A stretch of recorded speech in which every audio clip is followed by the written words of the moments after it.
Good evening, ladies and gentlemen, and welcome to COASTER-net Updates. We've got some breaking news out of Austell, Georgia, where Twisted Cyclone has made its first test run along its brand new RMC track at Six Flags Over Georgia. Now, Danny, we've been kind of tracking these as we've seen these. This video comes from our friends over at Coaster Addict. Yep. You can see the full video on that YouTube channel and on his Instagram. So, like always, we like to put the POV of the animated POV up against the actual test run. Something to note here, which I found very interesting, is that they are testing this ride with no water dummies at all. At least that first run was done with no water dummies, which is interesting. But and we don't know if that's the first run. We just know that that's the first run that anybody's seen. That's the first one we've seen. We don't know. Yeah, so our friend Dwayne over at Coaster Addict, very good friend of mine, took this video yesterday on Saturday afternoon, and it looks pretty good. Looks pretty decent. Looks like it's maintaining its speed, which is kind of the name of the game with the RMCs here, and whether or not you know, at least on your side of things, whether or not, you know, that's what makes them successful. But you know, the animated POV from the time it disengages the lift to the time it hits the brake run was about 33 seconds or so on the animated POV. And in Coaster Addict's video that came up yesterday, we timed it this evening here, and it's dead on 33 seconds from start to finish without water dummies. So it is possible that maybe it goes a little bit faster yet. Once we get some people in there and get some water dummies in there, and you know, we'll see what happens when you get those hot Atlanta summers down there. Maybe it runs a little bit faster. Maybe they change the wheels. Who knows? But that's a, you know, different discussion. But you know, so far, not displeased with this test cycle from Twisted Cyclone here. I think the only thing is what people said from the start is it looks short. It is short. Track length, I think, is just around 2,300 feet, which is extremely short. But, you know, in terms of the execution of what it does do, I am not unpleased. Yeah, so, you know, when I watched that video the first time, I'm like, you know, it looks like it might be a little on the slow side, but it looks like it's carrying its speed throughout. You know, and then I realized that, well, there's no water dummies on this. So, you know, like you said, it is going to pick up a little bit of speed there. And I think it does some interesting maneuvers that when you look at, I think the most famous thing that people are looking at is that overbank turn, basically right on the lift hill. It's using the same support structure or beams in the lift hill. Yeah, the wave turn there, kind of using a smaller version of what is on Outlaw Run and also Lightning Rod. Yeah, and that looks like a really cool maneuver. It looks like it's got some nice airtime moments. And I think this is going to come down to whether or not you are able to accept these shorter rides, these 33-second rides. You know, like Goliath at Great America is a fine ride, but also really short. Not as short as this, but really short. Yeah. And I feel like that's what you kind of get with these smaller conversion RMCs, that you're going to get these shorter rides. And I'm okay with that. I would much rather them have a short 33-second ride than have them add an extra 500 to 1,000 feet of track and have it die out at the end. It comes to the brake run, and it still has a little bit of speed. They probably could have added a few more elements onto this, added a little bit of track length.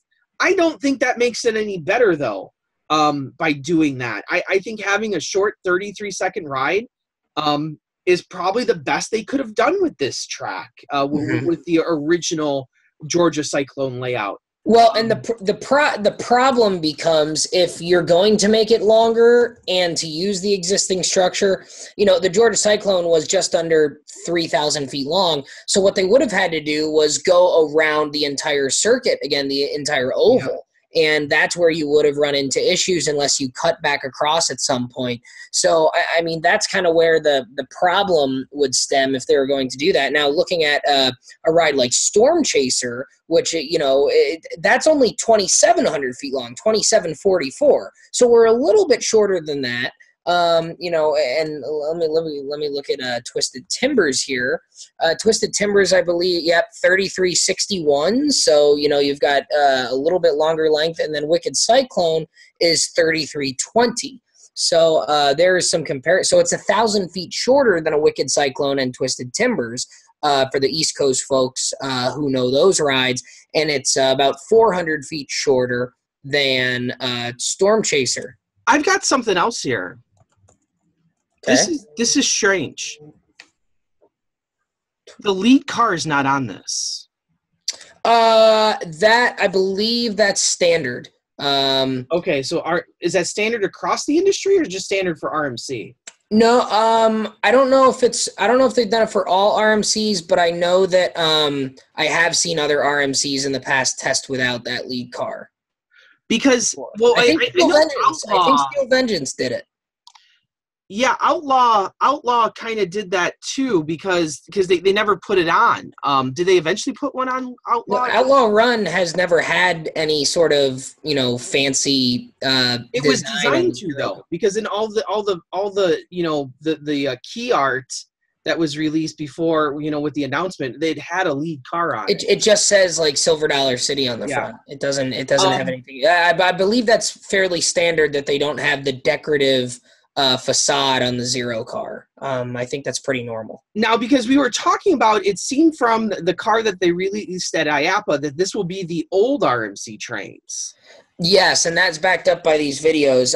It is the old design that has the single wheels in each wheel position, not the double wheels that we see on Steel Vengeance and Twisted Timbers. Also appears as if they will have the older lap bars, the U-bars that are on either side of your legs and not the ones that come to a point like on Twisted Timbers and Steel Vengeance. I'm assuming that just because all the other Six Flags ones have that design of train, and for the sake of commonality and common parts across the chain, that's something they requested. I don't know. We could be wrong there. Don't know. But that would be my best guess on that. Yeah, so 2,400 feet exactly for the Twisted Cyclone track. So Twisted Cyclone 2,400 and Storm Chaser is 2,744. So about 344 feet shorter than Storm Chaser here, which is probably about the point. Personally, on Storm Chaser, that last little 500 feet or so is probably the part that I could do without. Everything before that, I think, is just fine. So, maybe live and learn here a little bit. Yeah, so I'm excited to, I know you've been talking about getting down there. I've been debating it. I know we're going to have August. I know Dason and Water Parker are talking about going, early on when this thing opens.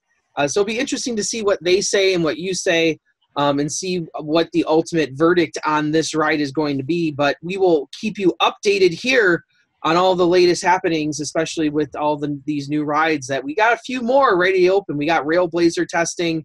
We saw Hang Time have some pretty exciting lighting packages on it just recently. So we're excited to see all these rides open up in the next month here or so. So, as always, stay with us here as we keep you updated. I am, of course, Andrew Barczyk from Chicago, Illinois. And I'm Danny Miller from Binghamton, New York. Right on, Ride Warriors. See you guys.